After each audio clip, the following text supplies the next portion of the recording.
बढ़ गई है, लेकिन क्या जो मुंबई कर रहे हैं वो बढ़ेंगे? सर मुंबई में बरसात में ट्रेन राष्ट्र के लिए, मुंबई के लिए बहुत ज़रूरी है और मुझे इसमें कोई दो राय नहीं है कि ये एक ऐसा प्रकल्प है जो देश का भविष्य बदलने वाला है। तो इसमें सब लोग सहयोग करें, ऐसा माननीय प्रधानमंत्री जी ने भी निवेदन किया है, मैं भी निवेदन करता हूं और मैं भी विनती करता हूं।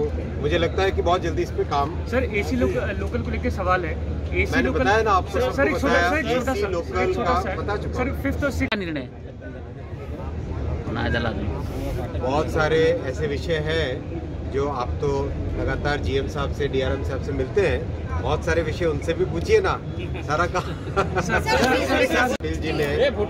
कपिल पाटिल जी ने ऑलरेडी मंच से कहा था कि करीब ऑलमोस्ट 20-25 दिन पहले हम लोग मिले थे इस विषय पे कि रेलवे के साथ जो हमारे बंधु और बहनें भाई रहते हैं वहाँ पे, उनका किस तरह से उनकी व्यवस्था की जाए, एक ऐसा फैसला लिया जाए जिसमें राज्य सरकार की भी रिस्पॉन्सिबिलिटी रहे, रिहैबिलिटेशन की, प्लस सुप्रीम कोर्ट ने जो ऑर्डर दिया है उसकी भी मान्यता रहे। हर तरीके से एक बैलेंस ला के करना है, उस पर हम लोग काम कर रहे हैं राज्य सरकार के साथ मिलकर। सर एसी पूरा देश एक है, कहीं पर भी खाओ, जहां आनंद से खाए।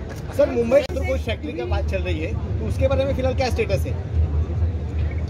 महाराष्ट्र के लातूर कोच फैक्ट्री का काम करीब कंप्लीट हो गया है, उसको आगे कैसे ले जाना है उस पर भी निर्णय चल रहा है, बहुत जल्दी उस पर भी निर्णय हो जाएगा। सर दोनों एमएलए में कटौती की बात नहीं की गई है पूरे एसी लोकल का मैं आपको सारी चीजें पहले ही स्पष्ट बता देता हूँ। एसी लोकल का मुद्दा ऑलरेडी रेलवे बोर्ड के पास पहुँच चुका है।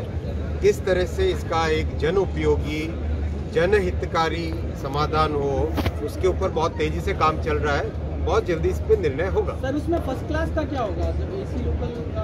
आप थोड़ा सा इंतजार करिए, इसका मेट्रो के साथ हर तरह की चीजों के साथ कंपैरिजन करके ठीक से एक अच्छा समाधान होगा, आप निश्चिंत रहिए।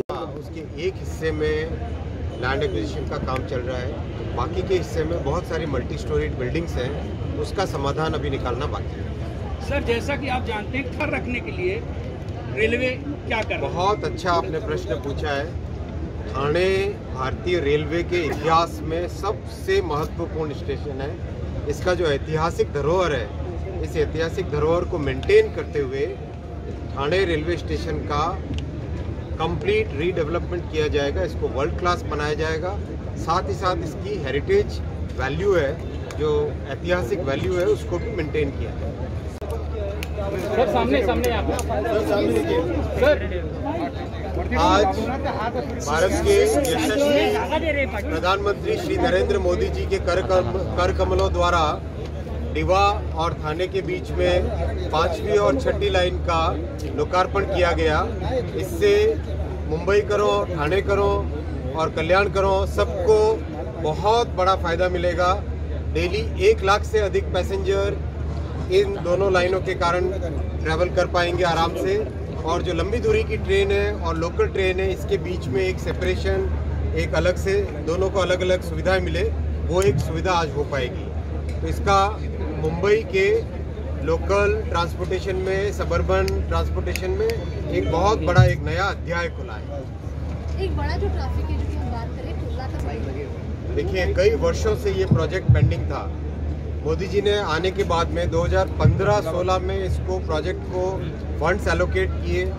बहुत सारी प्रॉब्लम्स थी, स्टेट गवर्नमेंट को साथ लेके, राज्य सरकार को साथ लेके सारी प्रॉब्लम्स को सॉल्व किया गया। सॉल्व करके आज ये शुभ दिन आया, जिससे कि इन दोनों लाइंस पे ट्रेन्स दौड़ने लगी। सर 36 लोग देखिए, 2017 में प्रधानमंत्री जी ने विजन दिया कि भारत में जो बहुत कई वर्षों पुरानी टेक्नोलॉजी की कोशिश चल रहे हैं, उसको बदलना चाहिए।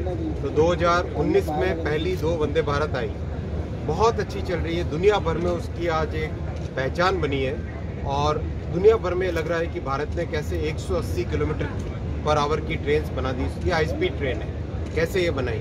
और अब 75 वंदे भारत का मैन्युफैक्चरिंग चल रही है, और इस बजट में 400 और वंदे भारत का संकल्प लिया गया है बजट में। तो बहुत तेजी से इसका काम चल रहा है। आने वाले अगस्त-सितंबर से रेलवे की चेन्नई फैक्ट्री से, जैसा माननीय प्रधानमंत्री जी ने आज भाषण में कहा, कि रेलवे की फैक्ट्री में ये ट्रेन बन रही है। आने वाले अगस्त सितंबर में रेलवे की चेन्नई फैक्ट्री से ये ट्रेनें निकलने चालू होगी और देश के कोने कोने को जोड़ेगी। किस टाइम टेबल से किन रूट्स पे पहले जाएंगी इसका निर्णय लिया जा रहा है, बहुत जल्दी निर्णय लिया जाएगा, पूरे देश को मिलेगी।